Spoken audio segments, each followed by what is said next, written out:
Up? It's your boy Big G coming at you again with yet another one of my video about my experiences as being a correctional officer on Rikers Island.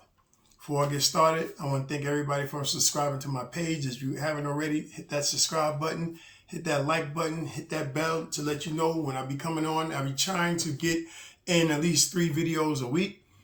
Hit that subscribe button. Don't forget, Corruption Officer, my book. Everything you wanted to know about being a correction officer, but were afraid to ask. 5-star reviews. Let's get into it. Right now in the news, one of the biggest topics is Tupac. Rest in peace to Tupac. And this gentleman, Keefe D, I think his name is, they finally arrested him. They finally found out, who allegedly slain Tupac. I got to stay tuned, just like you got to stay tuned to see how that pans out. Now, Tupac, when I was working at Rikers Island, was gigantic.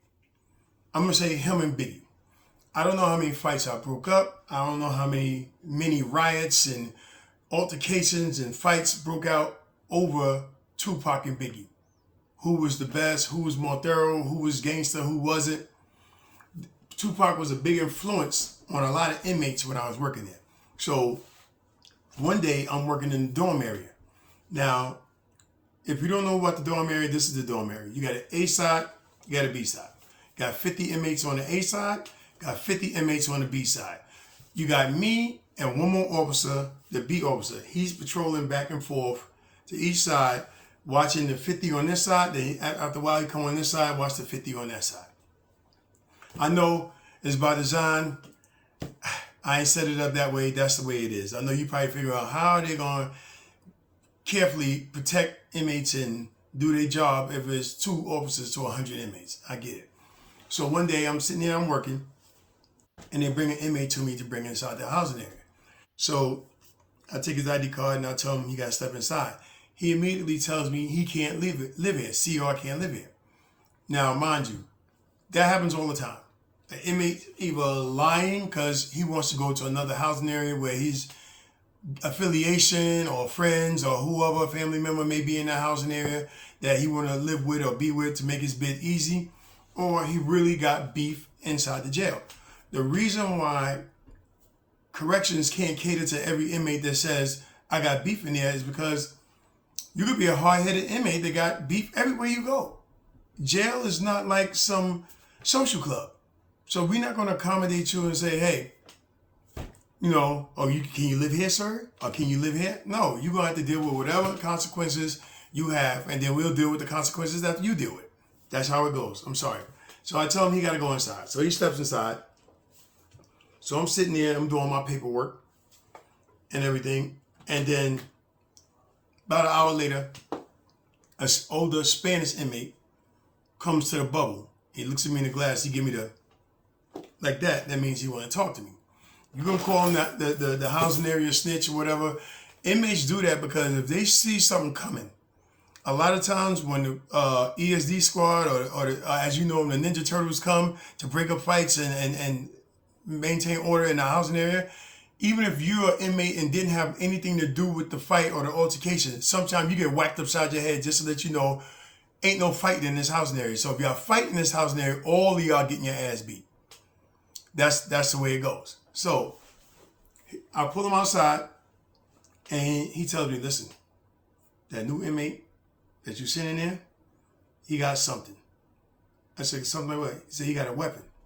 I said, how you know he got a weapon? I can tell the way he's sitting on the edge of the bed. Papa, he got a weapon in there. I'm telling you, right? So I said, okay, cool. So I sent him back inside. So now I'm observing the inmate. I see that he didn't unpack none of his belongings. He didn't make the bed with the blanket and sheet that we gave him. He's just sitting on the edge of the bed looking over at 2 other inmates. The inmates that he's looking at are playing cards with each other. Normal day, normal dawn, nothing abnormal about that.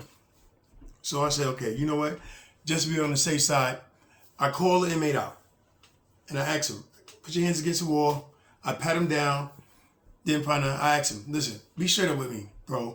Do you got any weapons on you? You got anything on you? He says, no. I don't believe him. So what I did, I went and got something that we call a boss chair.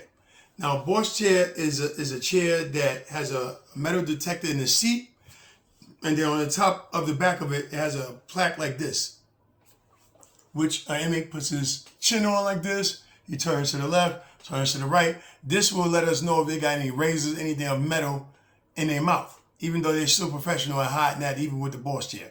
So I did that to him. It didn't beep. It didn't go off. So then I had him take a seat. When he took a seat, beep, beep, beep, beep, beep. It went off. So I said, listen, bro, we could do this one or two ways. I can let you go in this closet. You crack that binger out or whatever you got, or I send you down to the clinic and we do it the hard way. It's up to you. So he looked at me. He took the ladder.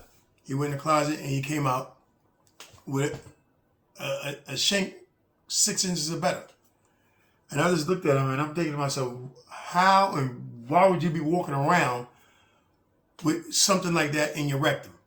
And so I asked him, like, what's going on with you? Like, he said, listen, I'm gonna tell you like this. I'd rather get caught like this with you and have it on me than to caught with them or whoever my enemies or whoever I got problem with and don't have it on me. So I'll take my chances, right? So I kind of understood him. This is jail. A lot of times you get into situations and everything, and you need something to protect you. So I put gloves on, I wrapped it up in plastic, I put it in the bubble, and I said, listen, you gotta go back inside. So he went back inside. Now I'm noticing he still ain't make up his bed, he ain't doing nothing, he's sitting on the edge of his bed like this, right? Time go on, my tour's over, he's still sitting on the edge of the bed, still not unpacking none of his stuff. So I said, that's on him, right? Boom. A day go by, same thing. Now on the third day, the CEO said, listen, that inmate right there, something wrong with him. He ain't been asleep yet. He been sitting up there, he ain't unpacked nothing, this and that. Ain't nobody saying nothing to him, he ain't saying nothing to him. He go to child, come back, he sit on that bed, he's up all day. So I said, listen, ain't nothing we can do. Eventually, he gonna fall asleep, he going to sleep. So now, I'm working a double in that house. Now it's like, maybe 1, 2 o'clock in the morning. And I still see him, he's still not going to sleep. I see him dozing, but I said, listen, it happens all the time. When an inmate comes to a new housing area, they on guard, high alert, or whatever, till they get comfortable. So it is what it is. So next thing you know, I'm in the bubble. I'm dozing off. It's like 2, 3 o'clock in the morning. I'm dozing off. And then I hear it. Boom, boom, boom, boom, scuffle, boom. I get up. I run in there. Cut the lights on, and they giving him the business. They're working him over. Boom, boom. He fighting for his life. They poking him. You know what I'm saying? They're trying to slash his face. They're trying to do everything to him. He fighting them off and all kind of stuff, right? So I get in there. I hit my body alarm. Now, the craziest thing, in the midnight tour, ain't supposed to be no fighting. So when you hit your body alarm, officers is like waking up to put the protective equipment on to run down to whatever area. So it's taking even a longer time, depending on where the area is at and everything, for them to get to you to help you. That's for the inmate and for me. If they jump at me, I gotta fend them off until help comes. That's just the way the job goes. So they not really attacking me. I'm trying to get them off of him. And you know, me and my partner drags him out the house in there. We get him out of here. Immediately, I see his blood all on his face, his bruise, you know, on his shirt and everything. We get him to the hospital to see if he poked up, if they poked him in his lungs, his ribs, anything, because it could be a little pinhole with no blood coming out that you got poked with, and you can die from that. So we get him down to the clinic and everything, and get to talking to him, and so we find out what it was about. It was about that he was in a housing area with one of the inmates before, and they got into a fight. What did they get into a fight before? What did they get into a fight about? They got into a fight because this dude was an avid Tupac fan, and this other dude from Brooklyn, of course, was an avid Biggie fan. And they had beef ever since that argument. And so I'm thinking, this inmate could have lost his life over a Tupac and Biggie rap situation, opinion, or whatever you want to call. You know what I'm saying? So that's why I'm just saying that to say that this is how strong of influence Tupac was in prison. So now I'm looking at Keefe D. No, there's people probably still love Tupac that's locked up, that he may have a problem, he may not have a problem. It may be dead and over. Remember, it's 25 years ago. But I'm gonna tell you, in this story, this is why I'm telling you not to come to jail, because guess what? They played me. The little Spanish dude played me. They sent the little Spanish dude as a decoy to me to tell me that Duke had a weapon, knowing that I would search him and take the weapon from him, so when they jumped him, he wouldn't have a weapon. And they played me also because Duke stayed up like 2 days, 2.5 days, right? What they did was the two guys that was playing cards, right? One would go to sleep, the other one would stay up and watch Duke. Then they would do it in shifts. When that one got tired, he woke up his partner up. His partner would get up and watch Duke, and the other one would go to sleep.